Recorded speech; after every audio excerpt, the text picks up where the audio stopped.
क्या आपको भी सुबह उठते ही ऐसा लगता है जैसे रात भर सोए ही ना, या फिर आप कम खा रहे हैं, वर्कआउट भी कर रहे हैं, लेकिन वजन है कि कम होने का नाम ही नहीं ले रहा। ज्यादातर लोग इसे नॉर्मल कमजोरी या ऑफिस का स्ट्रेस मानकर छोड़ देते हैं। लेकिन क्या आप जानते हैं कि भारत में लगभग 4 करोड़ से ज्यादा लोग एक ऐसी बीमारी से जूझ रहे हैं जिसके लक्षण इतने आम है कि वो पकड़ में ही नहीं आते। जी हाँ, मैं बात कर रही हूँ थायराइड की। इंटरनेट पर थायराइड को लेकर दो सबसे बड़े झूठ तैर रहे हैं। पहला झूठ, एक बार थायराइड हो गया तो जिंदगी भर बस गोली खाओ, कुछ नहीं बदल सकता। और दूसरा खतरनाक झूठ, दवाइयां छोड़ो, इस जादुई चूर्ण या डाइट से थायराइड जड़ से खत्म हो जाएगा। आज के इस वीडियो में हम इन दोनों एक्सट्रीम्स को छोड़कर असली साइंस को समझेंगे। हम टीएसएच की रिपोर्ट पर बात नहीं करेंगे, बल्कि आपके पेट, न्यूट्रिशन, स्ट्रेस और लाइफस्टाइल के उस कनेक्शन को जोड़ेंगे जो आपकी बॉडी को सच में हील कर सकता है।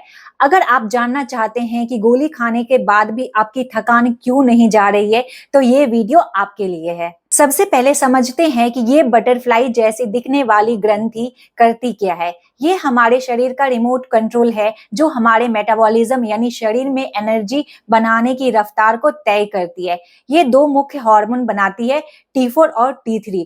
T4 एक तरह से गोदाम में रखा हुआ सामान यानी स्टोरेज फॉर्म है, और T3 वो एक्टिव फॉर्म है जिसे आपके सेल्स इस्तेमाल करते हैं। जब इस सिस्टम में गड़बड़ी आ जाती है तो दो स्थितियां बनती है। पहला है हाइपोथायरॉयडिज्म। जब आपका ग्लैंड सुस्त हो जाता है और हार्मोन्स कम बनते हैं तो नतीजा शरीर का इंजन धीमा हो जाता है। इससे कब्ज, वजन बढ़ना, हर वक्त ठंड लगना और उदासी जैसी समस्याएं हो सकती है। दूसरा है हाइपरथायरॉयडिज्म। जब आपका ग्लैंड जरूरत से ज्यादा दौड़ने लगता है तो इसका नतीजा होता है अचानक वजन कम होना, घबराहट और बहुत ज्यादा पसीना आना। लेकिन एक तीसरी कंडीशन भी है जिसे लोग अक्सर नजरअंदाज कर देते हैं, वो है हाशिमोटोज। इसमें दिक्कत थायराइड ग्लैंड की नहीं होती, बल्कि आपका अपना इम्यून सिस्टम ही आपके थायराइड को दुश्मन समझकर उस पर हमला कर देता है। यानी थायराइड सिर्फ एक हार्मोन की कमी नहीं है, बल्कि कई बार आपके इम्यून सिस्टम की गड़बड़ी का इशारा है। अब बात करते हैं समाधान की। आपकी थायराइड ग्रंथि को काम करने के लिए कुछ बहुत ही खास कच्चे माल यानी न्यूट्रिशंस की जरूरत होती है। अगर आप ये नहीं दे रहे हैं तो सिर्फ दवाइयां पूरी तरह से काम नहीं कर पाएगी।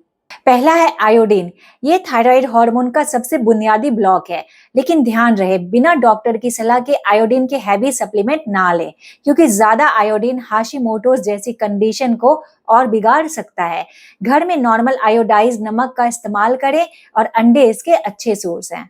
दूसरा है सेलेनियम। इसका काम है गोदाम में रखे T4 हार्मोन को एक्टिव T3 में बदलना।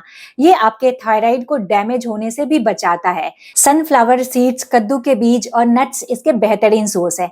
तीसरा है जिंक। अगर थायराइड के कारण आपके बाल बहुत ज्यादा झड़ रहे हैं तो जिंक की कमी एक बड़ी वजह हो सकती है। अपनी डाइट में काले चने, राजमा, दालें, कद्दू के बीज जरूर शामिल करें। चौथा है आयरन। महिलाओं में अक्सर थायराइड के साथ साथ आयरन की कमी देखी जाती है। अगर शरीर में आयरन कम है तो थायराइड बनाने वाले एंजाइम्स काम नहीं कर पाएंगे।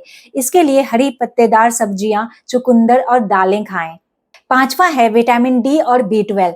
विटामिन डी आपके इम्यून सिस्टम को शांत रखता है ताकि वो थायराइड पर हमला ना करें, और B12 आपके ब्रेन फॉग और सुस्ती को दूर करता है।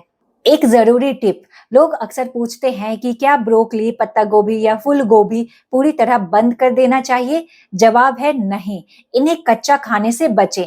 अगर आप इन्हें अच्छे से पकाकर या उबालकर मॉडरेशन में खाते हैं तो ये पूरी तरह सुरक्षित है। हाँ, रिफाइंड शुगर और अल्ट्रा प्रोसेस्ड फूड से बिल्कुल दूरी बना लें। अब आते हैं उस सवाल पर जो मुझसे सबसे ज्यादा पूछा जाता है, मैम मेरी ब्लड रिपोर्ट तो बिल्कुल नॉर्मल आ गई है, डॉक्टर भी कह रहे हैं सब ठीक है, लेकिन फिर भी मेरा वजन कम क्यों नहीं हो रहा है, मेरी थकान क्यों नहीं जा रही है।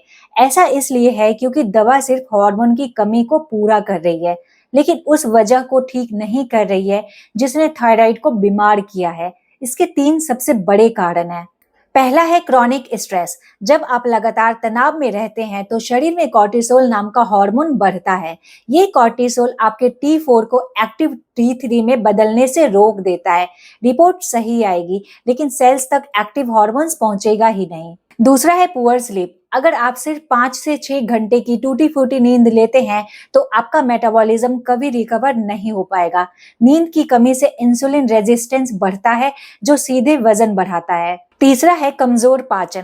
आयुर्वेद से लेकर मॉडर्न साइंस तक सब मानते हैं कि हर बीमारी पेट से शुरू होती है। अगर आपको लगातार एसिडिटी, ब्लोटिंग या कब्ज रहती है, तो आप चाहे कितना भी अच्छा खाना या सप्लीमेंट खा रहे हो, आपकी बॉडी उसे अच्छे से एब्जॉर्ब नहीं कर पाएगी। तो निष्कर्ष क्या है? थायराइड को मैनेज करना कोई एक दिन का चमत्कार नहीं है।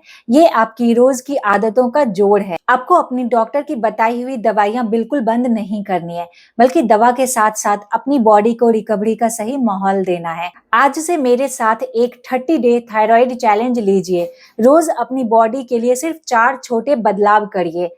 अपनी प्लेट में प्रोटीन और अच्छे फैट्स जैसे अखरोट या चिया सीड्स की मात्रा बढ़ाइए। रात को स्क्रीन टाइम कम करके 7 से 8 घंटे की गहरी नींद का टारगेट रखिए। दिन में 15 से 20 मिनट योग, वॉक या मेडिटेशन को दीजिए, ताकि स्ट्रेस लेवल कम हो सके।